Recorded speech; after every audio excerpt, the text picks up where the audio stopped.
Dhaka polytechnic ইনস্টিটিউটে অনুষ্ঠিত হয়েছে ইনোভেটিভ প্রজেক্ট শোকেসিং কম্পিটিশন।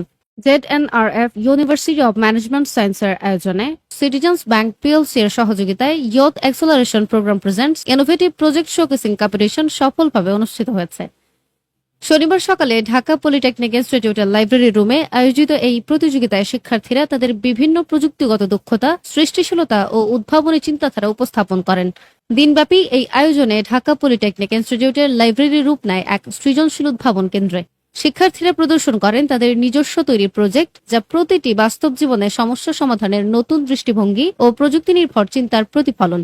প্রযুক্তিগত মডেল থেকে উদ্যোক্তা ধারণা, সবখানেই শিক্ষার্থীদের মেধা, দলগত চেতনা ও সৃজনশীলতার অনন্য সমন্বয় ছিল চোখে পড়ার মতো।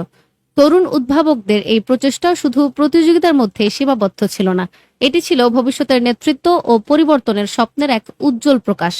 অনুষ্ঠানে অতিথির বক্তব্যে প্রতিষ্ঠানের অধ্যক্ষ শায়লা পারভিন বলেন, ঢাকা পলিটেকনিক শিক্ষার্থীদের উদ্ভাবিত প্রজেক্ট ছড়িয়ে পড়েছে বিশ্বব্যাপী। তো আমি সেটাই বলবো যে তোমাদের যেন মৌলিকতা থাকে এবং বাস্তবসম্মত প্রয়োগ। যে তোমরা বলবা, যেমন একজন ছিল যে ড্রোন দিয়ে, মাল্টি অ্যাটাচমেন্ট ড্রোন, মানে বাস্তবসম্মত প্রয়োগটাও থাকতে হবে। তো সবাইকে ধন্যবাদ আমার প্রতিষ্ঠানে আসার জন্য। এবং উপাধ্যক্ষ মোহাম্মদ হাবিবুর রহমান বলেন, প্রযুক্তির প্রভাবে আমাদের দৈনন্দিন জীবনে প্রতিনিয়ত পরিবর্তন ঘটছে। এই পরিবর্তন আরও দ্রুত হওয়ার জন্য ভবিষ্যতে যেসব প্রযুক্তি ভূমিকা রাখবে তার মধ্যে রোবোটিক্স, মেকাট্রনিক্স, মেশিন লার্নিং এবং আর্টিফিশিয়াল ইন্টেলিজেন্স অন্যতম। প্রযুক্তি নির্ভরতার কারণে ভবিষ্যতে চাকরির বাজারেও অনেক পরিবর্তন আসবে। আয়োজকরা জানান, ইউথ এক্সেলারেশন প্রোগ্রামের মাধ্যমে জেডএনআরএফ ইউনিভার্সিটি অফ ম্যানেজমেন্ট সায়েন্স 13টি শিক্ষা প্রতিষ্ঠানকে কানেক্ট করছে ইনোভেটিভ আইডিয়ার জন্য। সিটিজেন্স ব্যাংক পিএলসি পঞ্চম প্রজন্মের একটি অত্যাধুনিক ব্যাংক।